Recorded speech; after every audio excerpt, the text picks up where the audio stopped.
Hello, good morning students. VBPS Etawah भोपजी के YouTube channel पर आप सभी स्टूडेंट्स का हार्दिक स्वागत है।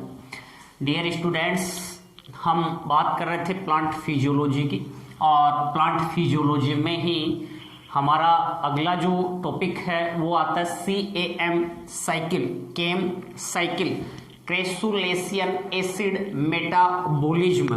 हम बात कर रहे थे अप्रकाशिक अभिक्रिया की, डार्क रिएक्शन की, और डार्क रिएक्शन के दौरान CO2 का स्थिरीकरण होता है, अपचयन होता है, जिसके दौरान कार्बोहाइड्रेट का क्या होता है, निर्माण होता है। और कार्बोहाइड्रेट निर्माण के लिए हम 3 चक्रों द्वारा इसको समझ रहे थे, जिसमें एक था C3 साइकिल, एक था C4 साइकिल, और तीसरा जो चक्र है वो आता है CAM साइकिल। कौन सा है? CAM cycle.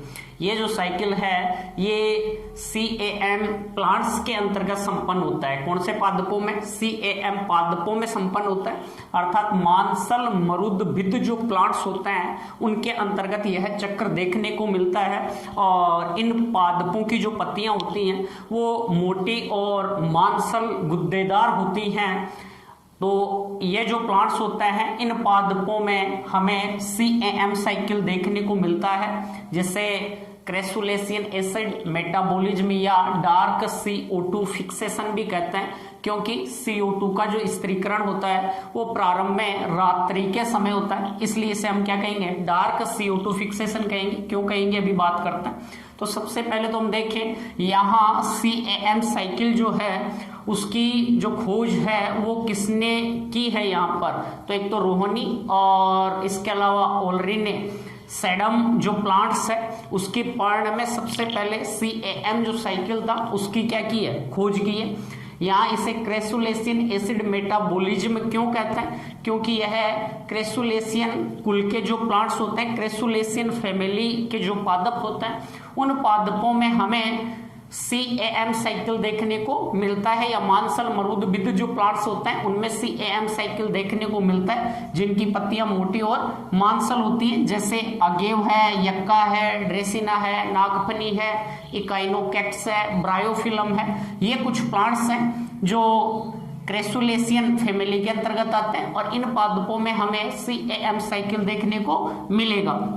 जो C4 साइकिल है उसी के समान यहाँ CAM साइकिल है, लेकिन जो C4 प्लांट्स होते हैं उनमें 2 प्रकार की कोशिकाओं में ये C4 चक्र संपन्न होता है, जिसमें एक को कहा था हमने पर्ण मध्योतक कोशिका, मीजोफिल्स है, और दूसरी जो कोशिकाएं थी उन्हें हमने कहा था बंडल शीथ कोशिका या पुल आच्छादित कोशिका। लेकिन यहाँ जिन प्लांट्स में CAM साइकिल होता है उनमें केवल एक ही प्रकार की कोशिकाएं होती है, पर्ण मध्योतक कोशिका। पर्ण मध्योतक कोशिकाओं में ही हमें CAM साइकिल देखने को मिलता है। CAM पादप जो होंगे उनमें पानी का संरक्षण करने के लिए, जल का संरक्षण करने के लिए विशेष प्रकार का अनुकूलन होता है, और वो अनुकूलन ये है कि ये जो प्लांट्स होते हैं ये प्लांट्स अपना जो रंध्र होते हैं इनकी पत्तियों पर, उन रंध्रों को दिन के समय क्या करते हैं? बंद रखते हैं, ताकि जल जो है उसकी हानि को कम किया जा सके या उसकी हानि को रोका जा सके। क्यों? क्योंकि ये पहले ही मांसल मरुदभिद ऐसे स्थानों पर उगते हैं जहां पानी की क्या होती है? कमी होती है, और पानी की कमी में अपने आप को बनाए रखने के लिए, ये जल संरक्षण के लिए इनमें विशेष प्रकार का अनुकूलन देखने को मिलता है। और वो अनुकूलन ये है कि इनके रंध्र जो हैं पत्तियों में, वो रंध्र केवल और केवल रात्रि के समय खुलता है। ऐसे जो रंध्र हैं वो तिमिर सक्रिय रंध्र कहलाएंगे, या स्कोटो एक्टिव स्टोमेटा कहलाएंगे, स्कोटो एक्टिव स्टोमेटा कहलाएंगे, या तिमिर सक्रिय क्या कहलाएंगे? रंध्र कहलाएंगे। अब हम देखें किस प्रकार से CAM जो साइकिल है वो संपन्न होता है। यहाँ एक ही पत्ती में मीजोफिल जो सेल है उन्हीं में हमें पूरा चक्र देखने को मिलेगा। यहाँ पुल आच्छादित कोशिकाएं नहीं पाई जाती हैं, केवल एक ही प्रकार की यहाँ कोशिकाएं पाई जाती हैं। अर्थात हम यहाँ ये नहीं कह सकते हैं कि CAM जो प्लांट्स होते हैं उनमें C4 प्लांट्स के समान क्रेंज एनाटोमी होगी। तो यहाँ इनमें क्रेंज एनाटोमी, या हम कहें क्रेंज शारीरिकी एब्सेंट होती है, क्रेंज शारीरिकी नहीं पाई जाती है, नहीं पाई जाती है, जबकि C4 प्लांट्स जो हैं उनमें क्रेंज शारीरिकी हमें देखने को मिलती है। हम समझें कि ये जो पूरा साइकिल है, पूरा जो चक्र है, किस प्रकार से संपन्न होता है। ध्यान दीजिए,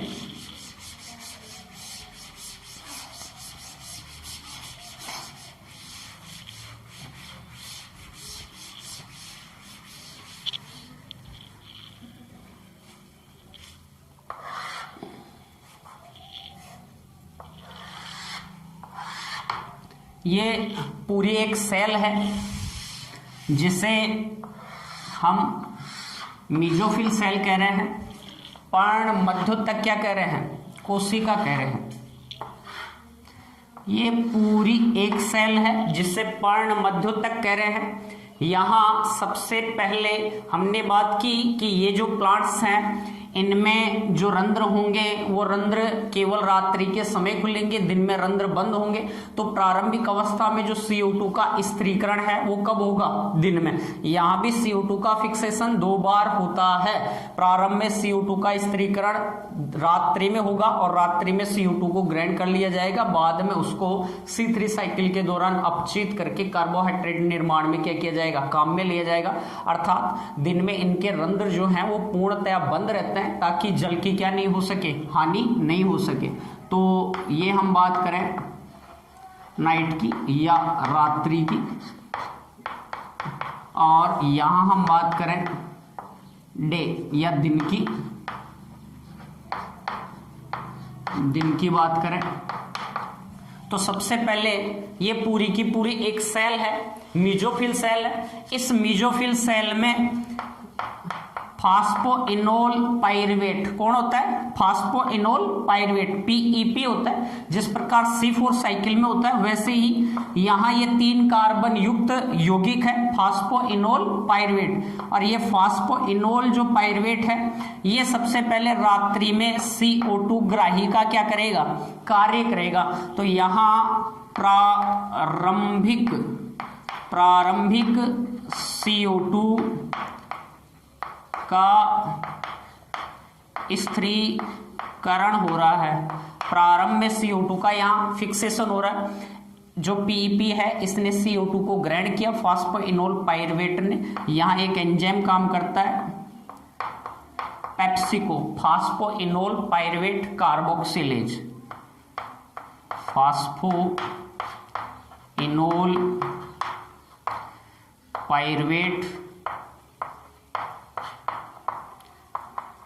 कार्बोक्सिलेज। इस एंजाइम की प्रेजेंस में PEP फास्फोइनोल पाइरुवेट एक CO2 को क्या करता है, ग्रहण करता है। 6 CO2 अणु प्रकाश संश्लेषण की क्रिया में आते हैं, इसलिए 6 को ग्रहण करने के लिए 6 मोलिक्यूल होंगे PEP की। हम यहाँ एक की बात कर रहे हैं, 1 मोलिक्यूल, 1 CO2, 1 अणु और 6 CO2, 6 मोलिक्यूल। यहाँ यह 3 कार्बन युक्त PEP जो है वो 1 CO2 को ग्रहण करके अब 3 कार्बन इसके पास थे, 1 कार्बन इसका, किसका निर्माण हो जाएगा, ऑक्जेलो एसिटिक एसिड, OAA बन गया। और ये ऑक्जेलो एसिटिक एसिड जो है ये 4 कार्बन युक्त यौगिक है। कैसा है, 4 कार्बन युक्त यौगिक। अब ये ऑक्जेलो एसिटिक एसिड जो है यह NADPH2 का उपयोग करके ये निर्माण करेगा मेलिक एसिड का, किसका, मेलिक अम्ल का। मेलिक अम्ल में चेंज हो जाएगा और ये मेलिक अम्ल कैसा है, 4 कार्बन युक्त यौगिक है। अब यहां हम देखें तो ये पूरी प्रोसेस, इधर वाली पूरी प्रोसेस दिन में हो रही है, पूरी सेल एक ही है। यहाँ डैश डैश खींचने का मतलब ये नहीं है कि ये जो पूरी जो सेल है ये 2 केस में 2 कोशिकाओं में बट गई या 2 कोशिकाएं नहीं है। यहाँ हमने डे और रात में और दिन में होने वाली जो प्रक्रियाएं हैं उनको अलग अलग डिवाइड करने के लिए ये लाइन खींची। तो अब ये जो मेलिक एसिड है ये मेलिक अम्ल रात्रि के समय, तो रात्रि में जो CO2 है उस CO2 को किसके रूप में, मेलिक एसिड के रूप में स्टोर कर लिया जाता है और ये जो कोशिका है उस कोशिका की वैक्यूल में इसको स्टोर किया जाता है, संरक्षित किया जाता है। अब दिन में क्या होगा, ये जो मेलिक एसिड है इस मेलिक एसिड का यहाँ क्या होगा, डी कार्बोक्सिलेशन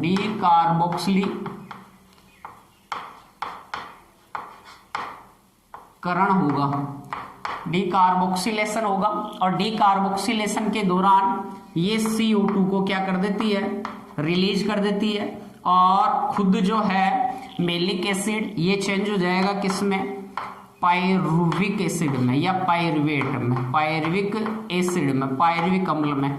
और पायरुविक अम्ल जो है वो 3 कार्बन युक्त क्या है, यहाँ यौगिक है और यहीं पर पुनः NADP हाइड्रोजन ग्रहण करके इसका अपचयन होगा और NADPH2 का निर्माण होगा और पायरुविक एसिड का निर्माण होगा। यहाँ जो CO2 है, ये जो CO2 है ये बनने वाली CO2 C3 चक्र में प्रवेश करेगी, यहाँ से किसमें, C3 चक्र में। और ये जो CO2 है इस CO2 को यहाँ किसके द्वारा ग्रहण किया जाएगा, RUBP द्वारा, राइबोलोज बाइफास्फेट द्वारा। जैसे ही CO2 को ग्रहण करेगा यह प्रारंभिक 3 कार्बन युक्त यौगिक किसका निर्माण कर लेगा, PGA का निर्माण कर लेगा।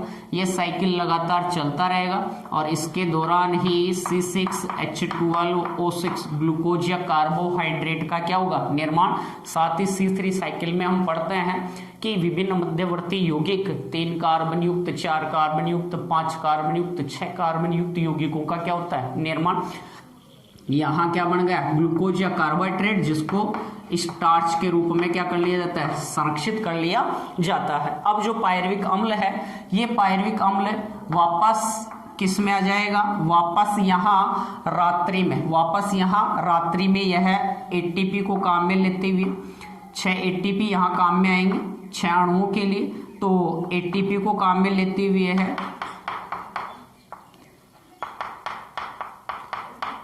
वापस किस में बदल जाएगा, PEP फास्फोइनोल पायरुवेट में क्या हो जाएगा, चेंज हो जाएगा। तो यहाँ CO2 का प्रारंभिक स्थिरीकरण यहाँ हुआ और CO2 का अंतिम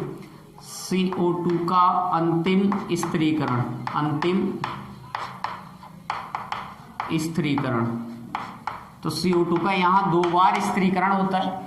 इसलिए यहाँ भी C4 जो प्लांट्स होते हैं उनके समान 12 अतिरिक्त ATP अणु क्या होते हैं, खर्च होते हैं। 12 अतिरिक्त ATP अणु खर्च होते हैं। तो टोटल हम बात करें तो टोटल CAM जो चक्र है उसमें भी 30 क्या लगेंगे ATP और 12 NADPH खर्च होते हैं CAM साइकिल में भी।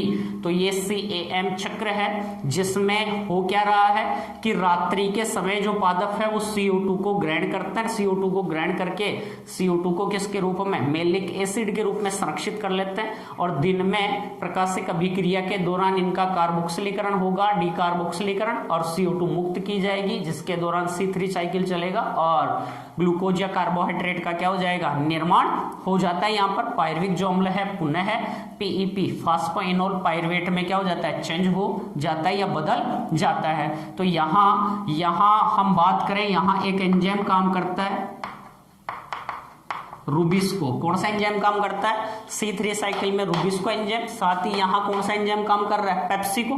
तो रूबिस्को और पेप्सिको दोनों प्रकार के जो एंजाइम्स हैं, दोनों प्रकार के एंजाइम यहाँ CAM जो प्लांट्स हैं उनमें एक ही किस में पाए जाते हैं, सेल में, एक ही कोशिका में पाए जाते हैं। जबकि C4 जो पादप थे उनमें पेप्सिको और रूबिस्को जो है दोनों अलग अलग सेल्स में पाए जाते हैं। पेप्सिको की हमने बात की थी तो पेप्सिको यहाँ पर प्रेजेंट होता है पुल आच्छादित जो कोशिकाएं थी उनमें, और रूबिस्को वहां प्रेजेंट था मिजोफिल सेल में, पर्ण मध्योतक कोशिकाओं में। लेकिन यहाँ दोनों जो एंजाइम्स होते हैं दोनों एंजाइम एक ही किस में पाए जाते हैं, सेल में या कोशिका में पाए जाते हैं। तो ये अपना पूरा CAM क्या है, साइकिल है। धन्यवाद सभी को, और वीडियो को लाइक करें, हमारे चैनल को सब्सक्राइब करें। धन्यवाद सभी को। जय हिंद, जय भारत।